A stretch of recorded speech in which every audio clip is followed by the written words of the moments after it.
My name is Emily Carter. I'm 29 years old, and my wedding was supposed to be the happiest day of my life.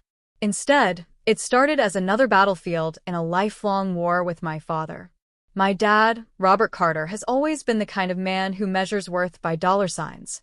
If it wasn't expensive, flashy, or able to impress his golf buddies, it wasn't good enough. He never asked me what I wanted, not for birthdays, not for graduation, and definitely not for my wedding. When I was little, I thought that's just how dads were. Cold. Calculating. More interested in appearances than in me. But as I got older, I realized what it really meant. I was never the daughter he wanted. Still, I tried. Tried to please him. Tried to earn his approval. Tried to be the perfect daughter who would finally hear, "I'm proud of you." But that moment never came. When Daniel, the man of my dreams, proposed to me, I knew I wanted a wedding that felt like us. Simple. Intimate. Warm. Not a five-star ballroom dripping in gold, but a rustic vineyard outside the city with fairy lights strung between oak trees and tables filled with flowers I'd picked out myself. It was everything I had dreamed of since I was a teenager, a wedding full of love, not show. When I told my father, his face twisted like I'd spat on the family name. A vineyard? Outdoors? That sounds cheap, Emily. What will people think? My heart sank. Dad, it's what I want. Daniel and I don't care about impressing people. We just want it to be beautiful and meaningful. He scoffed. Meaningful doesn't pay the bills. A Carter wedding has to be first class. Don't embarrass me. Embarrass him. Not once did he ask what would make me happy. That was only the beginning. Over the next few weeks, he criticized every choice. The menu wasn't luxurious enough. The flowers weren't rare enough. Even the invitations, hand-pressed with gold lettering, weren't grand enough. At dinner one night in front of my mom, my sister, and even Daniel, he said it outright. "This wedding is cheap, Emily. If you can't do better, maybe you're not ready to get married." My face burned, tears stinging my eyes as Daniel reached under the table to squeeze my hand. I wanted to scream, to tell him it wasn't his wedding, to tell him that his approval was the last thing I cared about. But instead, I swallowed the words. Because deep down, I knew people like my father always hang themselves with their own rope. And he was about to prove me right. After that dinner, I stopped expecting support from my father. I poured myself into planning the wedding I had always wanted, even if he refused to see the beauty in it. Daniel and I visited the vineyard together on a warm Saturday morning. The rows of vines stretched endlessly, the smell of earth and ripe grapes filling the air. I walked between them with my sandals brushing the dirt, imagining the aisle lined with lanterns, the soft golden light of sunset wrapping us in warmth. "This is perfect," Daniel said, squeezing my hand. "This is you." His words melted the tension from my chest. Because yes, it was me. Not some stiff ballroom with chandeliers the size of cars. Not a stage for my father's vanity. Just love, nature, and family. Well, maybe not all family. Telling my dad we had booked the vineyard was like lighting a match in a room soaked with gasoline. He slammed his fist on the table. "Do you have any idea how this makes me look? My daughter, getting married in some barnyard vineyard? People will laugh at me." I stared at him, my hands shaking, but my voice stayed steady. "Dad, they'll be there to celebrate me and Daniel, not you." Wrong answer. His face turned crimson. "Don't you dare talk back to me. I'm paying for this wedding, and if I'm paying, it'll be done properly." Daniel, who had been quiet until then, leaned forward. His voice was calm but firm. "With respect, sir, it's Emily's wedding. She deserves to have it her way." My father's eyes narrowed like Daniel had just spat in his drink. "Stay out of this, boy. You don't know how this family works." After that, he doubled down. Every phone call turned into an argument. Every suggestion I made, he twisted into an insult. He even told extended relatives that I was being cheap and stubborn, so that by the time family dinners rolled around, cousins whispered questions like, "Why not a real venue? Your dad said you're cutting corners. Is everything okay?" The humiliation cut deeper than I expected. It wasn't just that he disagreed with me. It was that he was poisoning how people saw me, turning my own wedding into a sideshow for gossip. But through it all, Daniel stood by me. One night, when I broke down in tears over my dad's relentless criticism, Daniel wrapped me in his arms. "Emily," he whispered, "we don't need his approval. Let him sulk. This wedding is about us." I nodded, wiping my tears. "I know, but I can't let him ruin it. Not again." Because truthfully, this wasn't the first time he had tried to humiliate me in front of everyone. My childhood was full of moments where he reminded me, in subtle and not so subtle ways, that I wasn't enough. This time, though, I would not shrink. As the date approached, the financial arrangements became a sore point. My dad insisted on putting his credit card down for the venue. "Tradition," he said smugly. "The father of the bride pays. People expect it." I wanted to tell him no, that Daniel and I could cover it ourselves. But he was insistent, and part of me thought, fine. If he wants the responsibility, let him have it. I didn't realize then what a mistake that would be. The weeks leading up to the wedding were a blur of fittings, tastings, and final confirmations. The vineyard looked magical each time I visited. Twinkle lights strung between the oaks, rustic tables decorated with ivory and blush roses, and an open dance floor under the stars. But with every update I shared, my father had something cruel to say. "You're serving chicken? Where's the steak? Local wine? Don't embarrass me. At least import something French. Mason jars for drinks?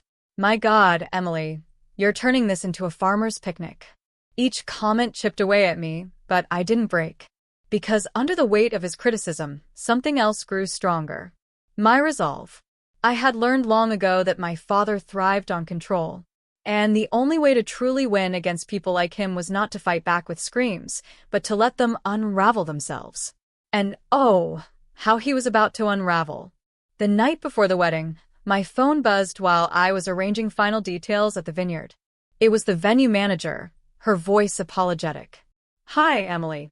Sorry to bother you so late, but there's been an issue with your father's payment." My heart skipped. "What do you mean?" The card he provided was declined. For a moment, I thought I'd misheard her. Declined? My father, the man who strutted around bragging about his wealth, who mocked me for being cheap. I almost laughed out loud, but I managed to keep my voice steady. "Thank you for letting me know. Please don't worry. I'll take care of it first thing tomorrow." When I hung up, my hands shook, not from fear, but from exhilaration. Because tomorrow, in front of everyone, the truth would come out. The morning of the wedding rehearsal, I woke up with nerves twisting in my stomach. Not just the usual butterflies a bride feels, but a storm of anticipation. Because I knew something my father didn't. His card had been declined. And in just a few hours, the venue manager would make that painfully clear. Daniel noticed my unusual calmness as I slipped into a pale sundress and tied my hair back. "You're almost smiling," he said, half teasing, "for someone who's about to face her father." I laughed softly, hazel eyes catching his. "Let's just say, karma has good timing." He raised an eyebrow but didn't press. He trusted me. That's what I loved about him. The vineyard glowed that afternoon. The oaks shimmered in the late sunlight, rows of chairs neatly set up, and white roses adorned the arch where Daniel and I would say our vows. Family trickled in, chatter filling the air. My cousins snapped photos, my aunts murmured approval, and my mother hovered beside my father like his shadow. And then there was Dad, already strutting as if the whole thing had been his idea. He shook hands, patted backs, bragged loudly about covering everything, making sure no one forgot he was the one funding my day. I bit the inside of my cheek, my hands folded tightly in front of me. Because soon, that strut was going to turn into something else entirely. When the rehearsal wrapped, the vineyard manager approached us, her clipboard in hand. She was professional, but I could see the unease in her eyes. "Mr. Carter," she said carefully, "I need to speak with you regarding the payment details we have on file." The chatter around us dimmed. Heads turned. My father puffed out his chest. "Yes? Everything's handled.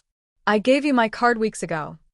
She shifted, lowering her voice slightly, but not enough to hide it. "I'm sorry, sir. That card was declined. We'll need another form of payment immediately. The silence that followed was suffocating. My father blinked, his face flushing crimson. Excuse me? The manager repeated herself, calm but firm. The card you provided was declined. Without a valid payment method, we can't proceed with tomorrow's arrangements. Gasps rippled through the crowd. My relatives looked from him to me, whispers hissing like wind through the vines. Clarissa, my older sister, stepped forward, her voice sharp. That's impossible. My dad doesn't have money problems. Check again. But the manager shook her head. We ran it 3 times. The payment did not go through. My father's hands clenched into fists. Do you know who I am? This is ridiculous. I'll call the bank. But his voice wavered. For the first time, I saw not control, not arrogance, but panic. And in that moment, something inside me broke free. I stepped forward, my hazel eyes calm, my voice steady. It's fine. I'll handle it. The manager looked relieved, nodding. Of course, Miss Carter. We'll adjust the files under your name. Gasps again. Because with one sentence, the truth was out. It wasn't my father paying for this wedding. It was me. The color drained from his face as relatives turned toward him. My aunt muttered under her breath. All that talk. My cousin whispered to his wife. Didn't he just brag about covering everything? I didn't smirk. I didn't gloat. I simply handed over my card, signed the papers, and thanked the manager. And when I turned back, my father's eyes burned into me. Fury, humiliation, disbelief all tangled into one. But he didn't say a word, because there was nothing left to say. That night, back at the small rental house Daniel and I were staying in, I finally let myself laugh. Not a cruel laugh, but a laugh of release. Emily, Daniel said, grinning. The look on his face. I know, I interrupted, wiping tears of laughter from my eyes.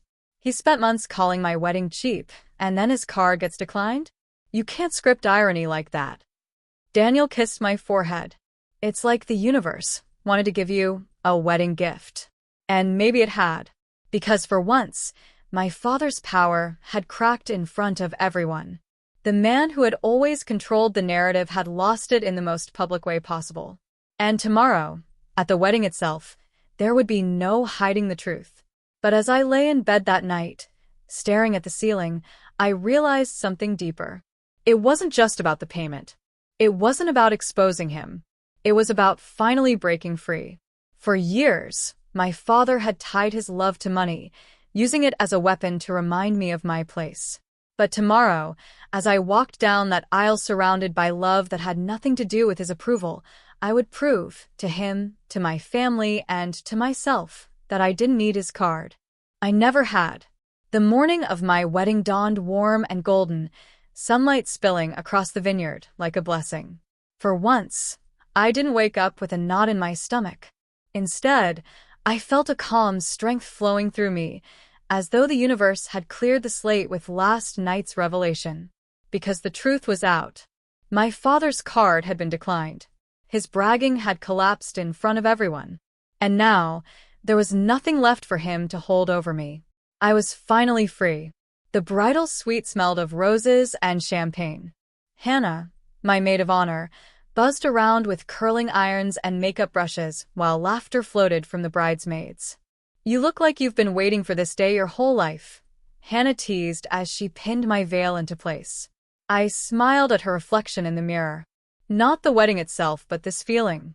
I've been waiting to stop needing his approval. Today, I don't. Hannah's eyes softened. And you look stunning while doing it. I laughed, my hazel eyes shimmering with both nerves and excitement. The ivory gown flowed around me, delicate lace brushing my arms, the veil spilling like water down my back. For the first time, I felt completely like myself. Not the daughter Robert Carter wanted me to be, just Emily. Outside, guests gathered beneath the oak trees. The vineyard sparkled with fairy lights strung between branches, the late afternoon sun painting everything in gold. Tables were covered in blush roses and ivory linens, mason jars glinting with candles, the very details my father had mocked. But now, I saw admiration in the faces of guests as they whispered, "It's beautiful. So elegant. This is perfect for Emily." Their words washed over me like music.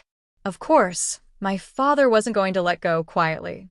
When he entered the suite just before the ceremony, my stomach tightened. His face was stiff, his jaw clenched. "You embarrassed me yesterday," he said under his breath. "Do you have any idea what people are saying?" I turned slowly, my veil brushing my shoulders, and met his gaze head-on. "They're saying the truth, Dad. That I'm paying for my own wedding. That you lied." His face darkened. "You made me look weak." I inhaled, steady and calm. "No, Dad. You did that yourself." For once, he had no comeback. He simply glared at me, his silence louder than any words. And then he left, the door closing behind him like the end of a chapter. When the music began, my heart raced, not with fear, but with joy. I stepped out into the sunlight, the vineyard alive with the sound of strings, guests rising to their feet. Gasps followed me down the aisle. Not because of the dress, though it was beautiful, but because of the confidence in my stride. Each step felt like reclaiming myself. My father had planned to walk me down the aisle, but after last night, I'd made my choice. Daniel and I had agreed. I would walk alone. It wasn't out of bitterness. It was out of truth. Because this journey had been mine. Every tear, every insult, every late night working to afford this dream, I had carried it. Alone. And so I walked alone. Head high. Smile steady. And for the first time, I didn't feel small. I felt powerful.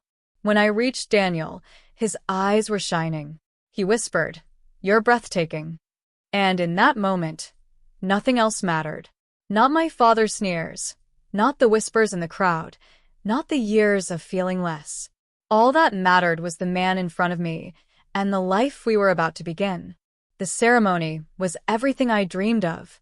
Vows spoken with tears in our voices, laughter rippling through the crowd when Daniel stumbled over one line, cheers erupting as we kissed beneath the arch of roses.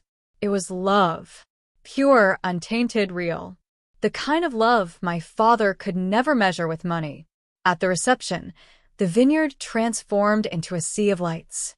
Lanterns swayed in the evening breeze, music floated across the dance floor, and guests toasted to our happiness. But I noticed my father sitting stiffly at his table, scowling as if every twinkle light was a personal insult. During the speeches, Clarissa, my sister, stood and smirked into the microphone. Well, I guess rustic weddings can be charming in their own way. Though I still say Dad was right. This doesn't compare to a ballroom. Some guests chuckled nervously. My father smiled smugly. But before I could react, Hannah took the mic. Her voice rang clear. What matters isn't chandeliers or imported wine. What matters is love. And Emily has created something beautiful. Not because of anyone's money, but because of her heart.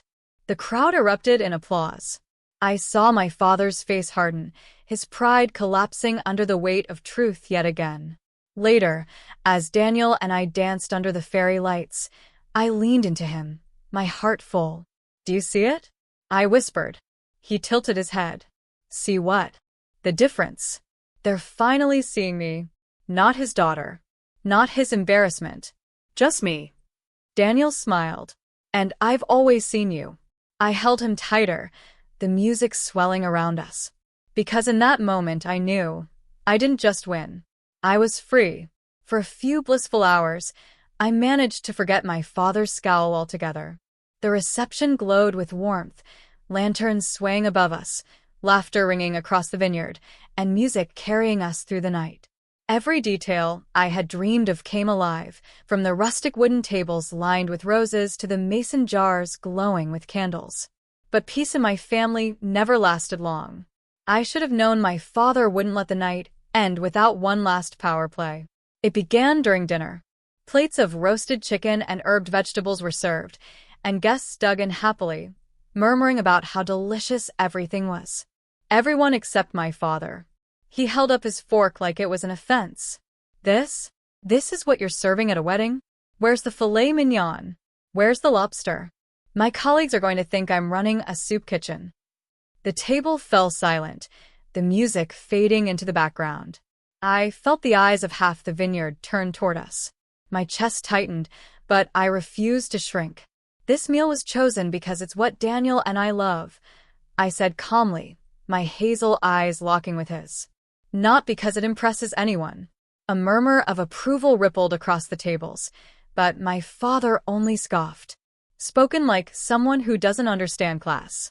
A Carter event has standards. The sting hit me, but I breathed through it. Because tonight wasn't about him. It was about me. The Real explosion came during the toasts. Daniel's best man gave a heartfelt speech about friendship. Hannah, my maid of honor, spoke about loyalty and love.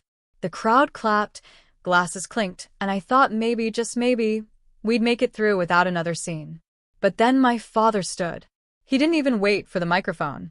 His booming voice carried across the vineyard. I suppose it falls to me, as the father of the bride, to say something about this little event. My stomach dropped. He held up his glass of wine, sneering. When I pictured my daughter's wedding, I imagined a grand ballroom. Crystal chandeliers. Imported champagne. Not chicken dinners and mason jars. Gasps rippled through the guests. I saw Clarissa smirking at her seat, reveling in the chaos.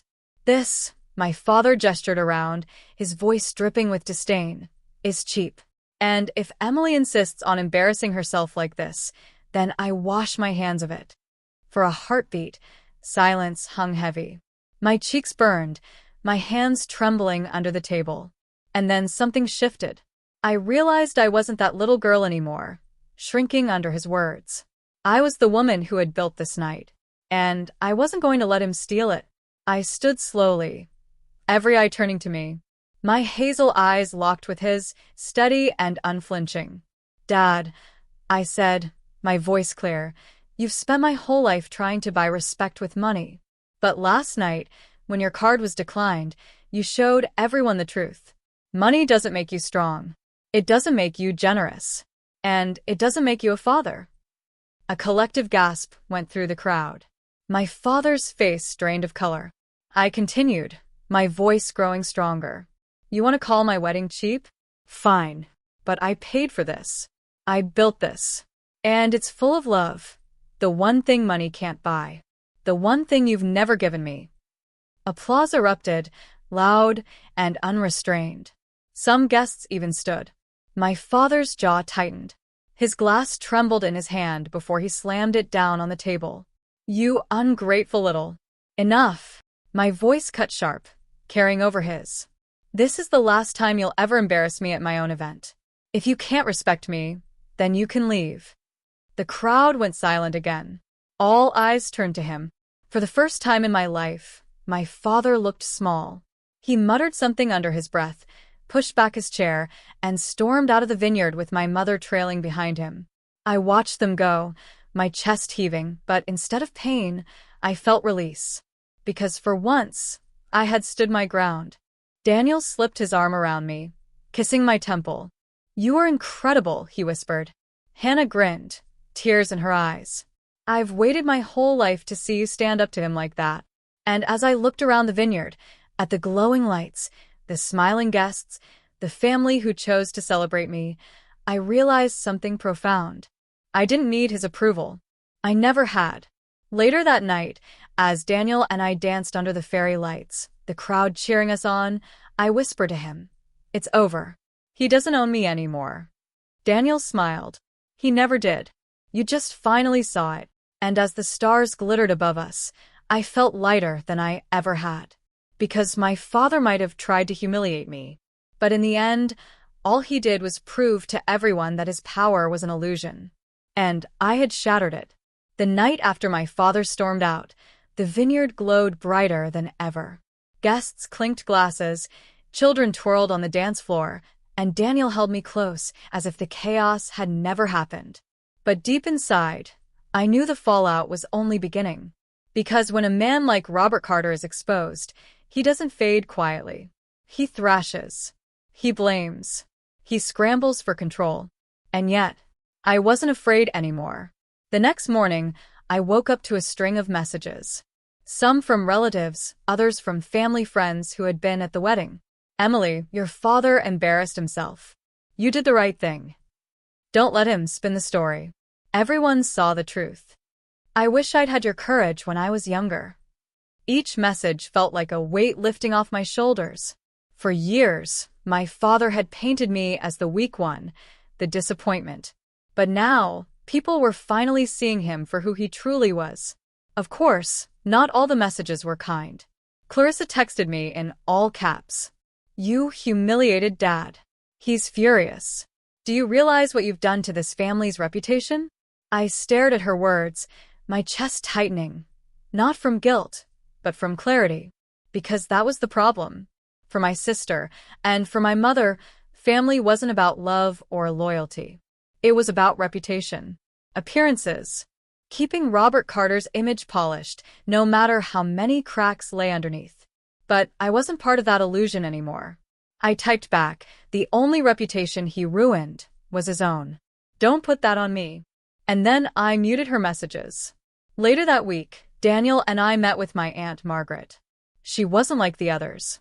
She had always been softer, more understanding. The one who slipped me $20 bills when I was in college because she knew your dad won't help you. She hugged me tight, her voice trembling. I was so proud of you, Emily. You spoke the words we've all wanted to say for years. I blinked at her. You felt it too? She nodded. Of course. Your father has made every family gathering about himself. He throws money around to keep people quiet. But last weekend, he lost that shield. And everyone saw it. Hearing her say that filled me with a strange mix of sadness and relief. Sadness for the years I had wasted chasing his approval. Relief that I wasn't crazy for feeling the way I did. My father, however, refused to accept reality. Word spread quickly that he'd been calling relatives, spinning his version of events. She planned a cheap wedding. I tried to help, but she embarrassed me. She forced me out. She doesn't respect family. She's ungrateful. The usual script. But for once it wasn't working. Because the truth had been too public, too undeniable. He hadn't just tried to control me. He had been exposed for who he really was, and people weren't buying his excuses anymore. Meanwhile, I threw myself into building the life Daniel and I wanted. We returned from a short honeymoon to find dozens of supportive emails from vendors and even clients at my job. Apparently, a few wedding guests had gushed about the beauty of the event, and word had spread. Emily, your wedding was magical, one florist wrote. The pictures are already inspiring brides. You have a real gift. It was almost poetic. The very details my father had mocked became the reason people admired me. I realized then that my father's voice didn't just lose power over me. It had lost power over others, too. One evening, a week later, my mother called. Her voice was tight, like she was holding back tears. Emily, your father isn't speaking to anyone. He says you humiliated him. Couldn't you have just let it go? The old me would have crumbled under that question. The old me would have apologized, begged for forgiveness. But now, my voice was steady. Mom, I didn't humiliate him. He humiliated himself. I just stopped covering for him. She sighed, the sound heavy with decades of denial. You'll understand when you're older. No, I whispered, more to myself than to her. I understand now. We hung up without resolution. And maybe we never would have one. That night, Daniel and I sat on the couch, our hands entwined. He studied my face. You seem lighter. I am, I admitted. For the first time, I feel like I'm not living in his shadow. Like I finally stepped out into the light. Daniel kissed my hand. That's because you did. And you don't ever have to go back. In the weeks that followed, my father withdrew further from me. But instead of feeling loss, I felt freedom. Freedom from the constant criticism. Freedom from the suffocating need to prove myself. Freedom from the belief that his money defined my worth. I had paid for my own wedding. I had stood tall against his insults. I had shown the world, and myself, that love, resilience, and courage mattered more than his credit card ever could. And that was priceless. It's strange, looking back now, how something as simple as a declined credit card could change everything. But it wasn't just the card. It was what it symbolized. For years, my father held money like a chain around my neck, yanking it whenever I dared step out of line. Every choice I made was subject to his approval because he always reminded me he was paying. But that day at the vineyard, when the manager announced his card had failed, the chain snapped. And once it broke, I realized something. I had been free all along. I just hadn't believed it yet. The weeks after the wedding were a blur of thank you notes, photo albums, and adjusting to married life. Daniel and I decorated our little house with framed pictures. Us laughing under the oak trees, me walking down the aisle alone, our first kiss as husband and wife with fairy lights glowing behind us. Every time I looked at those photos, I didn't just see a wedding. I saw proof. Proof that I had built something beautiful in spite of my father, not because of him. My father, of course, refused to acknowledge it. Word spread quickly that he was still sulking. At one dinner with extended family weeks later, my cousin whispered, "He hasn't stopped complaining. Keeps saying you humiliated him." I smiled faintly. "Funny, I don't feel humiliated." The cousin chuckled. "No one does." Everyone saw what really happened. And that was the difference. For once, the narrative wasn't his. Clarissa tried one last time to shame me. She showed up at my house uninvited, arms crossed, her tone sharp. "You could have kept it private, Emily. Instead, you dragged Dad through the mud in front of everyone. Do you have any idea how selfish that was?" I met her gaze steadily. "Selfish? Clarissa, he humiliated me for months. He insulted my wedding, my choices, and my worth. I didn't drag him through the mud. He jumped in and splashed everyone." Her mouth opened, then closed. For once, she had no quick comeback. She turned on her heel and left. And that was the last time she tried to lecture me. The funny thing is, I stopped needing their approval so badly that their absence didn't sting. Instead, my life began to bloom. Daniel and I started our own little traditions: Saturday morning pancakes, planting roses in the backyard, late-night walks with ice cream cones. They weren't grand gestures, but they were ours. My career flourished, too. People who attended the wedding started recommending me for event planning gigs, and soon I was balancing more projects than I thought possible. Ironically, the same cheap touches my father ridiculed, mason jars, local wine, simple elegance, became my signature style. Clients called it authentic and heartfelt. Every success proved what I had always suspected. My father's voice was loud, but it wasn't truth. Months later, I stood on the vineyard deck again, this time for someone else's wedding. The place glowed just like it had for mine. Twinkle lights, roses, laughter filling the air. As I watched another bride walk down the aisle, I felt tears sting my eyes. Not because I was sad, but because I realized I had finally healed. I no longer carried the ache of why wasn't I good enough for him? I no longer wasted nights wondering what I could do to make him proud. I had made myself proud, and that was enough. One evening, Daniel and I sat on our porch watching the sun dip below the horizon. He reached for my hand. "You've been quiet," he said gently. I smiled, resting my head on his shoulder. Just thinking about how far I've come. About how I used to let Dad's voice dictate everything. And now? I don't hear it anymore. Daniel kissed my hair. "That's because you finally replaced it with your own voice." He was right. My voice was no longer shaky, no longer searching for permission. It was steady, strong, and mine. I don't know what the future holds with my father. Maybe he'll never forgive me. Maybe he'll twist the story until his last breath. But the truth is, I don't need him to. Because the man who told me my wedding was too cheap ended up being the one whose card was declined.